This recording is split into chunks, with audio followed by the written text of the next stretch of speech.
네, 각 당의 선거대책위원회 인사들과 함께 선거 판세를 살펴보는 시간 캠프 대 캠프 시작합니다. 네, 오늘은 박성민 더불어민주당 선대위 부대변인, 원영섭 국민의힘 선대위 미디어 법률단장 두 분 오셨습니다. 어서 오세요. 어서 오십시오. 네, 안녕하십니까. 반갑습니다. 예, 사전투표가 조금 전에 끝났고 사전투표율이 나왔습니다. 어제는 첫날이 역대 최대였는데 오늘 보니까 34.74%, 3년 전에는 36.93%. 사전투표율은 예전에 뭐 사전투표율이 많으면 뭐 진보냐 보수냐 누가 유리하다라는 말이 있었는데 요새도 그럴까요? 사실은 그게 어떤 사전투표가 무조건 진보에 유리하다라기보다는 지금 상황에서 사전투표율이 높은 게 민주당이 비교적 유리한 거 아니냐라는 분석은 결국 이번 그 선거 자체가 윤석열 전 대통령의 불법 비상계엄 때문에 치러지는 선거이기 때문에 일찌감치 심판 정서로 마음을 정한 유권자들이 많이 나오면 나올수록, 그러니까 사전투표율이 높아지면 높아질수록 이 심판 구도 자체가 고착화되는 거다 이렇게 봤기 때문에 예. 사전투표율이 높으면 그래도 좀 유리한 것 아니냐라는 생각을 할 수밖에 없었던 거죠. 네. 근데 사실 그럼에도 불구하고 사전투표장에 나오는 분들의 색깔이 무조건적으로 정해져 있다 이렇게 보기는 어려운 상황이기 때문에 예. 무엇보다도 결국엔 한 표를 찍어야 한 표가 되는 것이잖아요. 투표율을 독려하고 투표율을 높이는 것이 양당 모두의 과제였기 때문에 투표의 중요성을 계속 강조해 왔던 겁니다. 하셨어요? 네, 저는 어제 아, 했습니다. 그래. 네, 알겠습니다. 사전투표율은 어쨌든 30% 중반대면 높은 거잖아요. 예, 그렇습니다. 이제 사전 투표가 일종의 그런 선거의 중요한 수단으로 인식이 되고 있어가지고 예. 많은 분들이 공식적인 선거일은 또 휴일입니다. 휴일이고 그렇죠. 뭐 주말 끼고 이렇게 징검다리로 가다 보면 예. 그때 이제 뭐 휴가 일정이라든지 이런 경우를 잡는 경우가 많고 네. 그래서 이제 사전 선거일을 지금 투표를 많이 하시는데 근데 사전 투표율이 높고 기본적으로 사전 투표율이 높아야 전체 투표율도 좀 높아질 가능성이 많거든요. 근데 민주국가에서는 아무래도 투표율을 높이는 게 예. 그것이 민주주의라는 그런 정치 체계하고 좀 부합되는 면이 있습니다. 그래서 사전 선거와 관련해 가지고 많은 논란이 있지만 이걸 좀 쉽게 없애기가 마땅치가 않고, 그리고 김문수 후보도 예. 본선거를 이틀을 하자 이런 식으로 이제 주장을 하시는 거고요. 네. 그래서 그런 부분들이 있는데 그럼에도 불구하고 사전 선거율 자체가 뭐 크게 누구한테 더 유리하다 불리하다 이렇게 보기는 조금 어려워요. 예. 왜냐하면 어느 정당이든 민주당이든 국민의힘이든 본인의 지지세를 이끌어내는 투표율을 높이기 위해서 다 이제 사전 선거를 독려를 하거든요. 예, 그렇기 때문에 어느 당에 대한 유불리가 따로 있다고 생각하지는 않습니다. 김문수 후보도 사전투표했고 사전투표 하셨어요? 예, 저도 어제 했습니다. 네, 알겠습니다. 네, 저희 시도별로 이제 보면요, 호남권, 전남이 좀 가장 높았고요. 그리고 영남 지역이 좀 저조하면서 대구가 가장 저조한 사전 투표율을 나타냈습니다.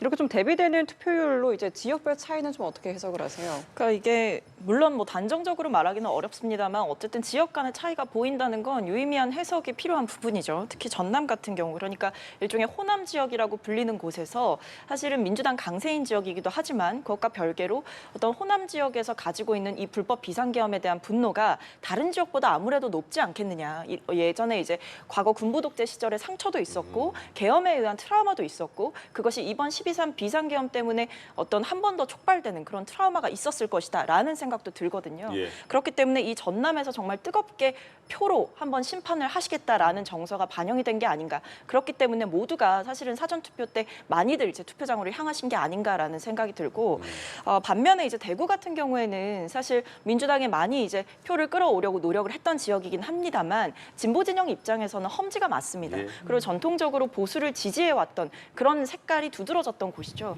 근데 이번에 대구에서 좀 투표율이 낮았다라고 하는 것은 여러 이유가 있겠습니다만 일단 쉐임 보수라고 하지 않습니까? 이제는 샤이 보수를 넘어서서 보수를 지지한다라고 말하기가 부끄러운 분들이 생겨났다. 그것이 12.3 불법 비상계엄이 가장 큰 원인이었고 그 뒤에 윤 전 대통령과 절연하지 못하는 어떤 국민의힘의 모습, 그뿐만 아니라 그 뒤에 새벽에 이른바 강압적으로 단일화를 시도했었던 한덕수 후보로의 교체를 시도했었던 그런 촌극이 다 빚어졌던 일들이 있었기 때문에 보수의 텃밭이라고 불리는 곳에서 이렇게 사전투표율이 낮았다라고 하는 것은 보수를 찍기가 어려웠던 정서가 반영된 게 아닌가라는 생각이 들어서 예. 아마 국민의힘 입장에서는 굉장히 뼈아픈 대목이 될 것이다라는 생각이 듭니다.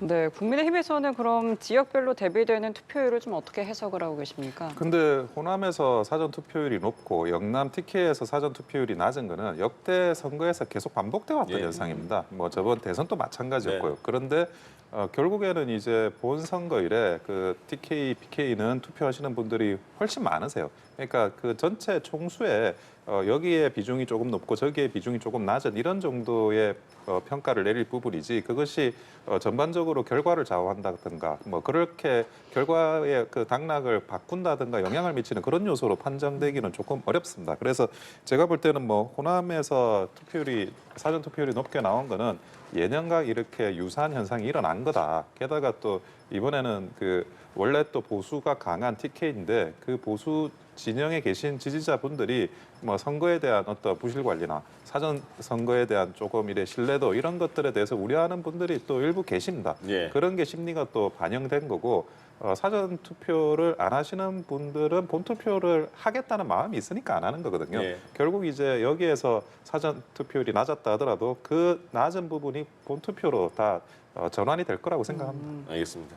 근데 그 이런 일이 있었습니다. 저희가 계속 보도해 드렸는데 배우자 신분증으로 그러니까 남편의 신분증으로 일단 투표를 했어요. 대리 투표가 왜 어떻게 가능했냐 보니까 이 대리 투표한 분이 그 투표소 안에서 있는 사무원이시더라고요. 그래서 제지를 받지 않았나 봐요. 그리고 그러니까 아침에는 남편 신분증으로 투표를 했고 오후에는 본인 신분증으로 투표를 한 거예요.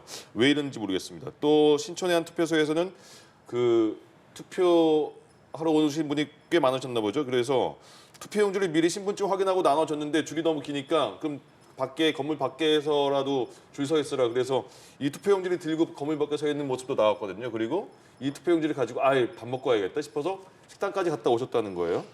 이런 말이 계속 있으면 이게 뭐 부실 관리라는 말도 나오고 더 나가면 뭐 부정선거의 빌미가 아니냐 이런 얘기도 나오더라고요. 그러니까 지금 약간 혼재되어 있는 부분이 있습니다. 예. 그러니까 사전 투표 관리가 부실했던 부분은 저는 분명히 있다라고 생각해요. 뭐 예. 예를 들면 줄을 서서 기다리다가 밥을 먹고 돌아와서 투표를 하게 되는. 그러니까 예. 용지를 그대로 쥔 채로 들고 가서 밥을 먹고 돌아오는 이런 것은 사실 관리 부실이라고 봐야 되는 것이고. 근데 그것과 별개로 어떤 고의적으로 뭐 총선 때의 투표지를 일부러 들고 들어가서 그것이 마치 여기서 적발됐다라는 식으로 해서 예. 일종의 자작극 논란이 빚어지고 경찰의 뭐 조사가 필요하다 이렇게 선관위가 입장을 밝히고 있지 않습니까?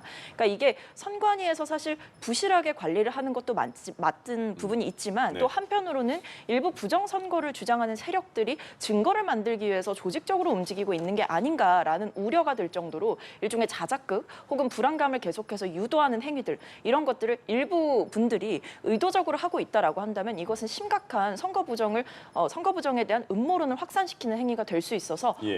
엄중하게 처벌이 좀 필요해 보이는 상황입니다. 예.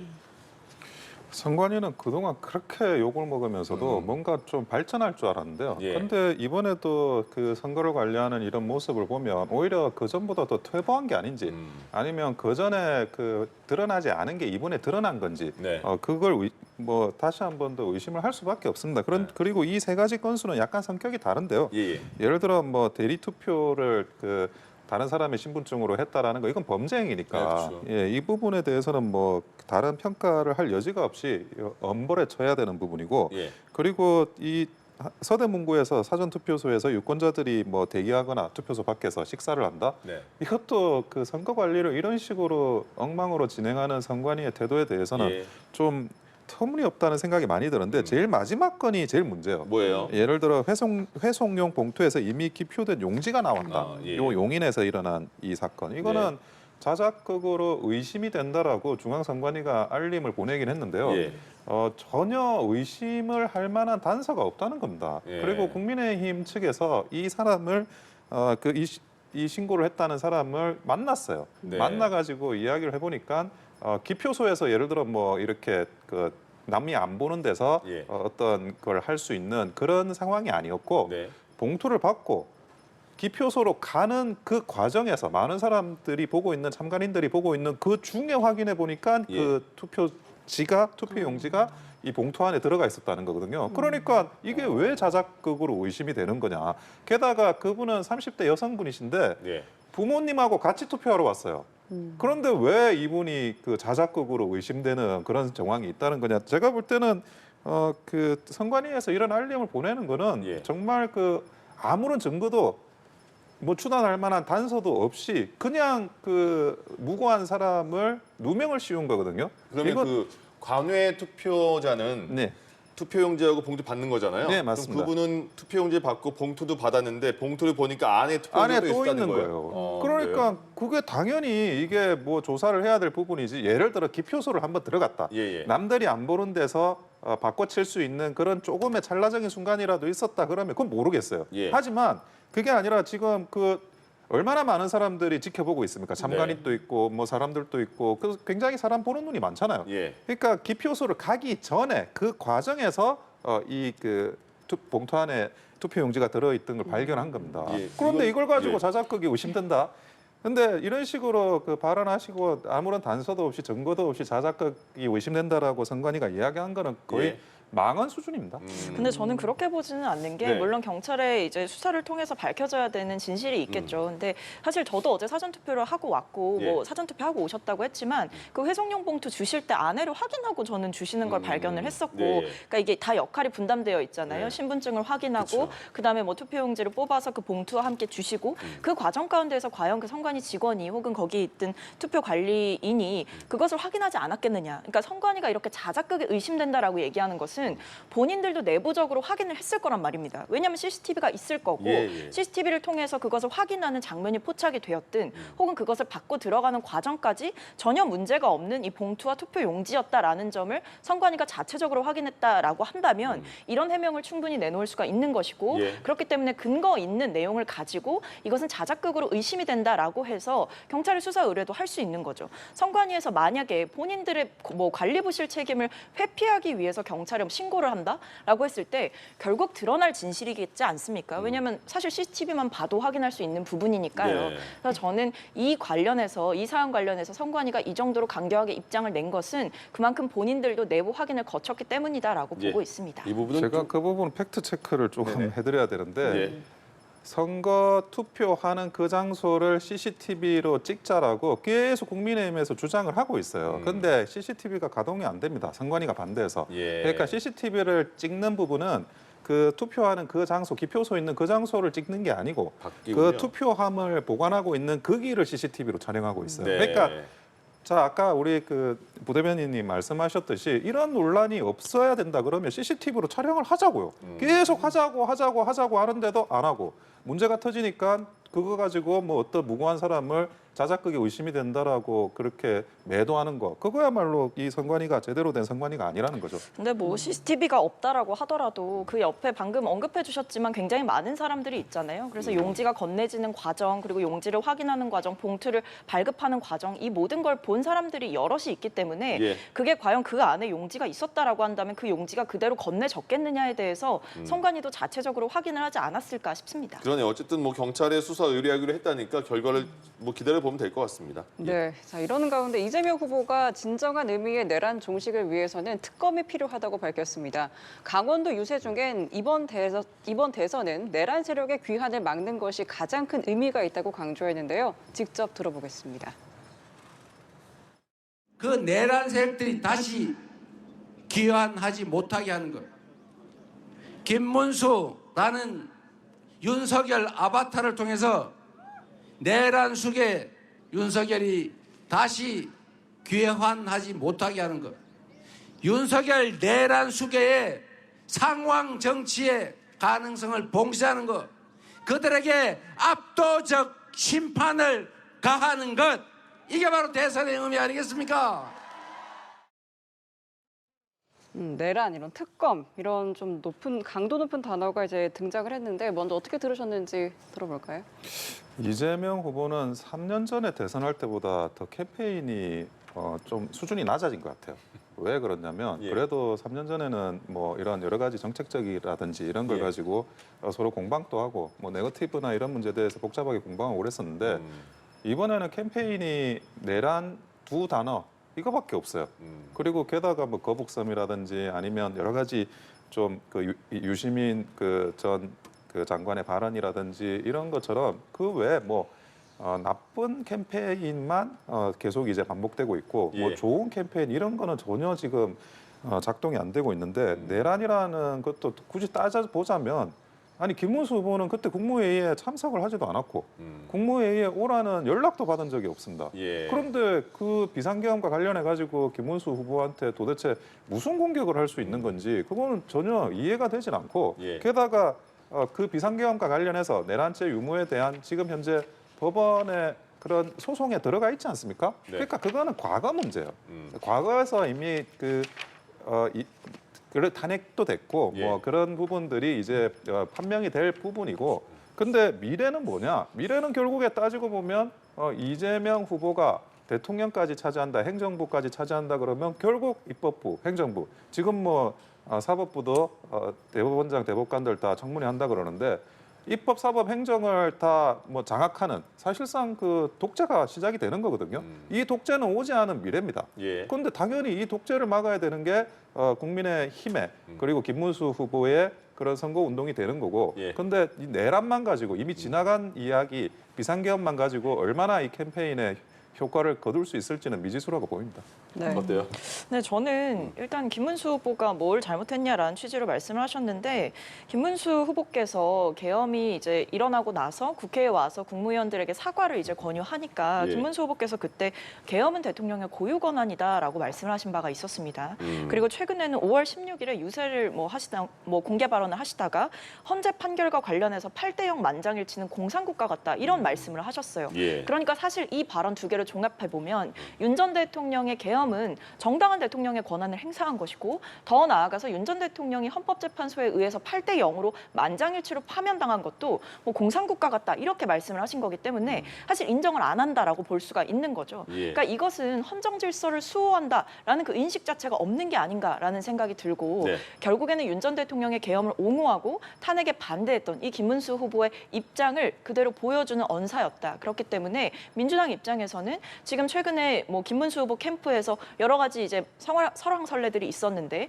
석동현 변호사를 선대위에 위촉한다던가 아니면 뭐 윤 전 대통령과 관련돼서 굉장히 윤 전 대통령의 뜻을 많이 대리했었던 윤상현 의원을 선대위에 뭐 위촉하는 것 그것을 두고도 굉장한 내분이 있었거든요. 예. 그러니까 이런 일들을 다 분석해 봤을 때 이 김문수 후보의 입장이 명확하게 보인다는 겁니다. 윤 전 대통령과 정치적으로 절연할 생각이 없고 사실상 윤석열 대통령의 아바타로서 역할을 하고 있음이 그런 후보임이 자명하게 드러났기 때문에 민주당 입장에서는 비판을 할 수밖에 없는 거죠. 예.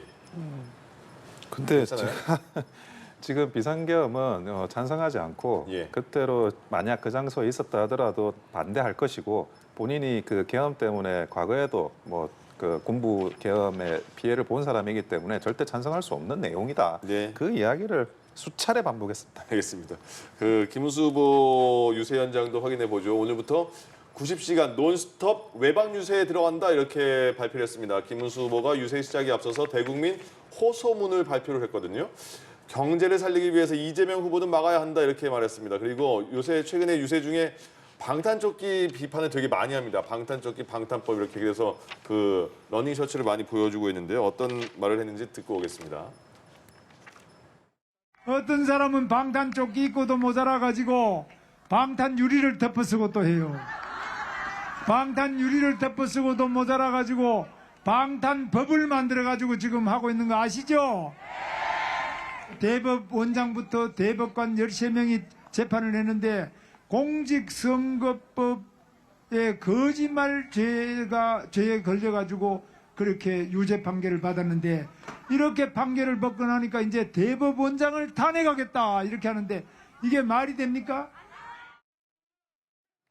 예, 방탄조끼, 방탄유리, 방탄법 등등.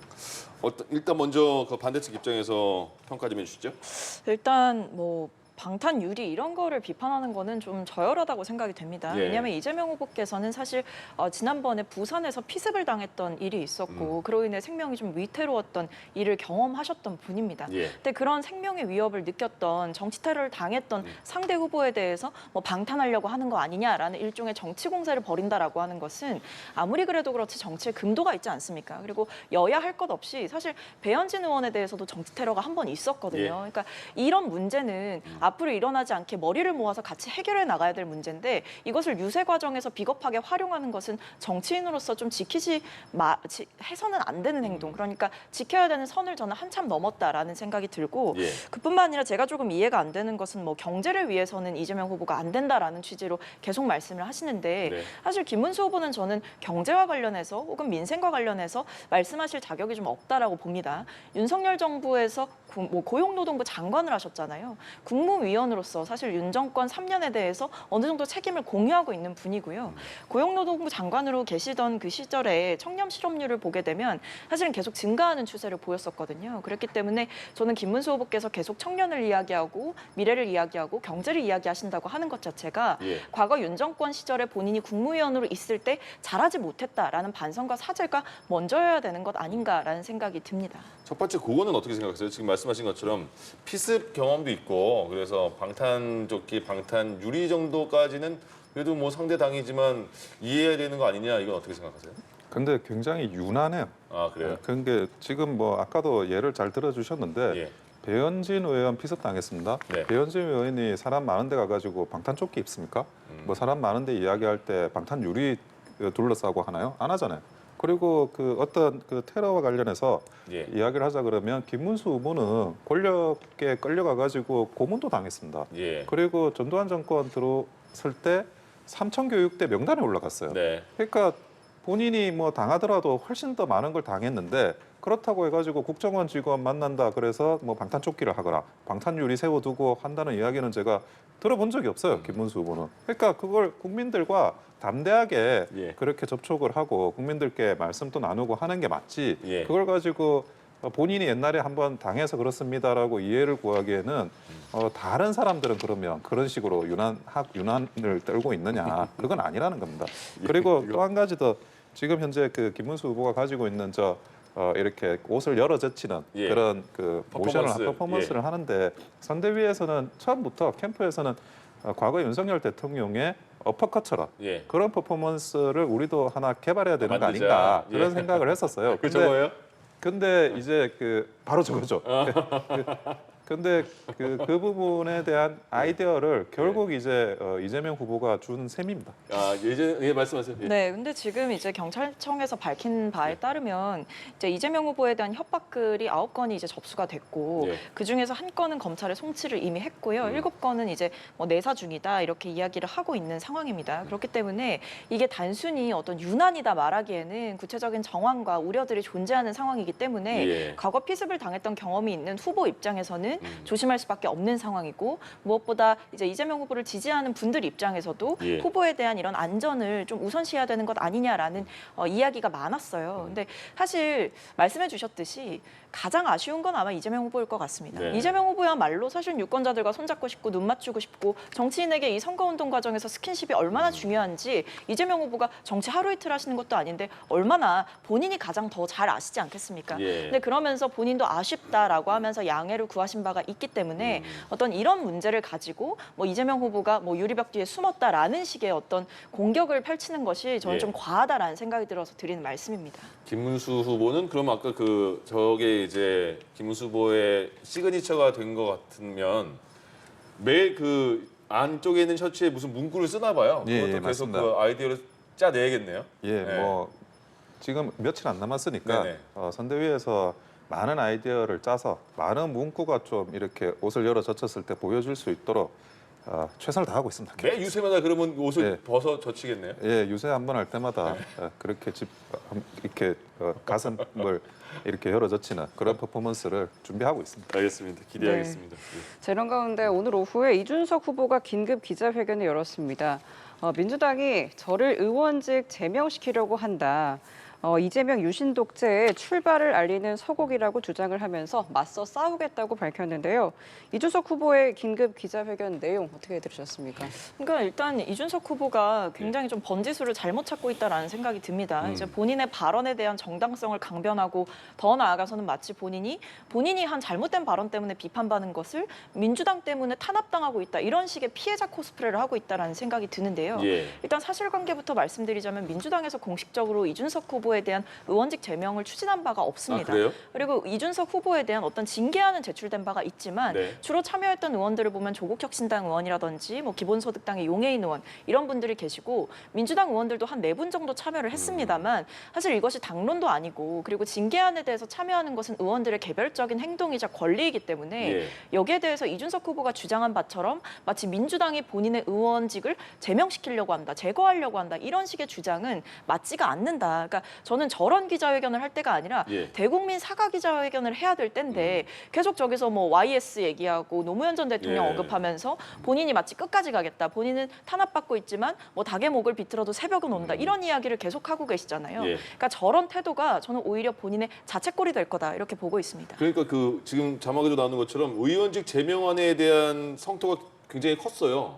그럼 민주당 상황을 잘못 파악했다는 건가요? 그러니까 이게 민주당 전체가 마치 민주당 전체 의원들이 이준석 의원의 제명을 위해서 나서고 있다 이런 것처럼 보이잖아요. 그게 예. 아니라는 거죠. 이제 징계 수위 같은 것도 논의가 되어야 되는 내용이고 예. 그리고 앞서 말씀드렸듯이 일부 민주당 의원들이 참여한 바가 있지만 그 네. 수도 사실은 4명 정도인 거고 예. 그 징계안이 제출됐다라고 해서 의원직 제명이 즉각적으로 되느냐 그것도 아니고 민주당이 당론으로 이것을 정해서 다 같이 참여하자 이렇게 했느냐 그것도 아닌 거죠. 예. 그러니까 이런 식의 피해자 코스프레를 하고 어떤 구도를 전환시키려고 하고 본인에 대한 정치적인 서사를 만드는 이 방식 자체가 저는 지금의 논란에 대한 심각성 그리고 본인의 잘못에 대한 성찰이 결여되어 있기 때문에 이런 모습을 보여주는 거다라는 생각이 듭니다. 네, 지금 상황 어떻게 보세요?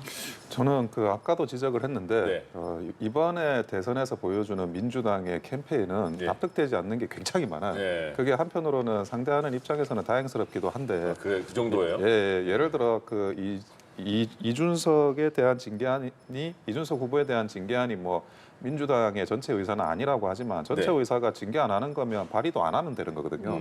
그리고 지금 같은 일극 체제 그리고 그 후보 위주로 돌아갈 수밖에 없는 그런 여러 가지 상황들에서 그게 민주당의 전체 의사가 아니다라는 것도 저는 사실 잘 납득이 안 돼요. 예. 근데 이준석 후보에 대해서 이런 징계를 추진을 하게 되면 이준석 후보는 그러면 어떻게 이 이준석 후보가 반응을 할 것 같냐? 예. 저는 단일화를 다시 한번 생각을 해볼 것 같아요. 그러니까 그 전에는 지금 이 3명 있는 정당이니까 예. 이게 어떻게 방어하거나 이런 걸 하기가 좀 쉽지 않을 거다라고 판단이 설 수가 있거든요. 네.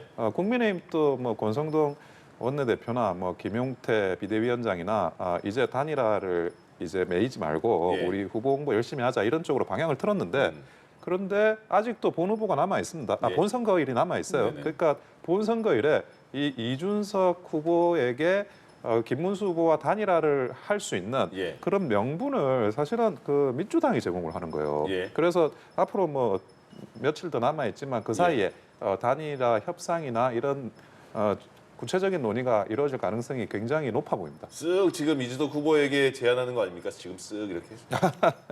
근데 뭐 물밑에서 작업들이라는 건 예. 항상 있어야죠. 아, 그래요? 예. 근데 그 단일화 제의와 관련해서 오늘 기사 나온 게 김재원 비서실장, 김문수 후보의 김재원 비서실장이 이렇게 말한 거예요. 어젯밤 9시 이준석 후보 측으로부터 만나자는 연락을 받았지만 무산됐다 이렇게 했어요. 그러니까 이준석 후보 측은 어젯밤 10시까지 유세 현장에 있었는데 말이 안 되는 주장이다 이렇게 말했어요. 그러니까 이건 뭐 어떤 게 맞는 거예요? 그래 저는 그냥 서로 이제 진실 찾기를 하면서 이렇게 말을 좀 돌리는 게 아닌가 하는 생각이 들어요. 그게 뭐 김재원 비서실장의 이야기가 맞다라고 하면 그러면 왜 그러면 이게 잘 안 됐느냐 그 다음 질문이 나오잖아요. 네. 그래서 그 질문 자체가 애초부터 존재하지 않았던 그러니까 김재원 비서실장이 말하는 그 사실관계가 존재하지 않았던 걸로 예. 일단은 방어를 한 게 아닌가 하는 생각이 들고 그러니까 김재원 비서실장의 말은 맞다는 거예요, 그럼? 저는 김재원 비서실장이 굳이 뭐 거짓말을 할 이유는 없다라고 생각을 하고 있습니다. 예. 그리고 이준석 후보 측에서 이야기하는 건데 어젯밤 10시까지 유세 현장에 있었는데 말이 안 된다라고 하지만 예. 후보는 있었죠. 어젯밤 10시까지 유세 현장에. 근데 그 후보가 직접 뭐 그 상대 후보하고 하는 경우도 있지만 예. 그 측근들이 나서 가지고 대리인격으로 하는 경우가 훨씬 많습니다. 그러니까 그러면 그런 것도 전혀 없었다는 거냐? 예. 그런 부분에 대해서는 글쎄요. 저는 그건 아니라고 생각을 하고. 그러니까 이 답변 이준석 후보 측의 답변이 대리인격의 만남도 없었다 이렇게까지 부정하는 건 아니거든요. 예. 그래서 부정을 안 했기 때문에 저는 오히려 김재원 비서실장의 발언에 진실성이나 무게를 더 두고 있습니다. 어떻게 보세요, 이거는 그럼? 그러니까 뭐 이준석 후보가 말로는 이제 완주하겠다라고 계속 의사를 밝히고 네. 어떤 단일화에 대해서는 단일화 안 한다라는 입장을 밝혔지만 사실 속으로는 딴 생각하고 있는 것 아니냐라는 생각이 들게 하는 일인 거죠. 사실 뭐 남의 당 일이기 때문에 예. 제가 구체적으로 내밀한 속사정까지는 모르겠습니다만 말씀하신 대로 이 김재원 비서실장이 굳이 이런 내용을 공개했다라고 하는 것은 실제로 뭐 실무적으로 제한이 있었던 것 아니냐라는 생각이 들고요. 예. 이준석 후보의 입장은 이런 거잖아요. 뭐 10시까지 유세 현장에 있었는데 말이 안 된다라는 건데 방금 잘 지적해 주셨듯이 단일화라고 하는 게 꼭 후보 대 후보로만 만나야 되는 건 아닌 거거든요. 예. 그건 약간 일종의 마지막 도장 찍기 같은 그런 모양새인 거고 사실 그 이전에 실무자끼리 어떤 실무 협의를 다 끝내야 되는 내용들이 존재합니다. 예. 그래서 어떤 실무자 측과 실무자 측이 만난다라고 하는 것은 충분히 가능했던 상황으로 보이기 때문에 예. 이게 이준석 후보 측의 말대로 후보가 뭐 10시까지 유세 현장에 있었다라고 하는 해명은 사실 좀 부족한 해명이라고 볼 수 있겠습니다. 근데 이준석 후보는 어쨌든 계속 단일화 0%다 계속 방송에서도 말하고 막 그러고 있잖아요. 근데 왜 이재명 후보는 이준석 후보 당사자가 그렇게 아니라는데 단일화는 전날까지 100% 내란 세력들 합칠 것이다 이렇게 말하고 있는 거예요? 그러니까 뭐 사실 이제 단일화가 된다라고 했을 때 국민의힘 쪽에서는 계속 기대 효과를 품고 있는 거잖아요. 뭔가 1+1은 분명하게 2가 될 것이다. 이런 기대를 걸고 있기 때문에 이준석 후보와의 단일화에 대해서 계속 적극적으로 나서는 것인데 예. 그럴 리가 만무하다라는 이제 비판을 하시는 걸로 보입니다. 그러니까 결국에 어떤 뭐 김문수 후보 측이 가지고 있는 어떤 극우적인 스탠스 그리고 계엄에 대해 옹호했던 스탠스, 탄핵에 반대했던 스탠스 이런 것들 과 동시에 지금 이준석 후보가 가지고 있었던 그 계엄과 탄핵에 대한 입장이 완전히 배치되기 때문에 예. 지지층의 화학적 결합도 불가능해 보이는 상황이고요. 예. 그렇다고 한다면 일부 지지층이 이탈할 가능성도 있기 때문에 그것이 국민의힘에서 말하는 것처럼 과연 단일화로서의 의미를 지닐 수 있는 것이냐라는 것에 대해서 한 차례 선을 긋는 거고 또 최근에 있었던 이준석 후보의 이런 발언, 정말 혐오적인 발언들이 공개적으로 토론회에서 나갔기 때문에 예. 이 상황에서 국민의힘이 이준석 후보를 굳이 단일화를 한다라고 한다면 이것은 오히려 서로에게 마이너스인 단일화가 될 수 있다라는 예. 식으로 이제 비판을 뼈아프게 좀 하시는 과정이 아닌가 싶습니다. 알겠습니다. 네, 이 선거 막판에 후보 본인 외 인물들을 향한 발언이 도마 위에 오르는 경우가 지금 일어나고 있는데요. 유시민 작가가 김문수 후보 배우자에 대한 발언으로 선거법 위반 혐의로 고발됐습니다. 유튜브 방송에서 공중에 발이 떠 있다라는 표현으로 제정신이 아니다라고 이제 해석을 되면서 논란이 커졌고 이에 대해서 이제 국민의힘뿐만 아니라 이준석, 권영국 후보도 비판에 가세했습니다. 지금 상황 좀 어떻게 보세요? 저는 유시민 작가가 이런 말을 왜 할까 이게 굉장히 신기해요. 왜냐하면 예. 아까도 제가 다시 말하지만 민주당 전체의 캠페인이 조금 이상한데 예. 이게 다 이겼다라고 생각하고 지금 이런 말을 하는 것 같아요. 그러니까 만약에 이게 밀리는 상황이다, 약간 열세인 상황에서 쫓아간다라고 생각을 하고 있으면 절대 나와서는 안 되는 발언이거든요. 예. 유시민 작가가 이번만 지금 이런 게 아니라 과거에도 이제 물론 총선에서 민주당이 대승을 했지만 200석이 될 것 같다라는 발언으로 예, 예. 실제로 200석이 그렇죠. 되는데 실패하게 만든 전례가 있어요.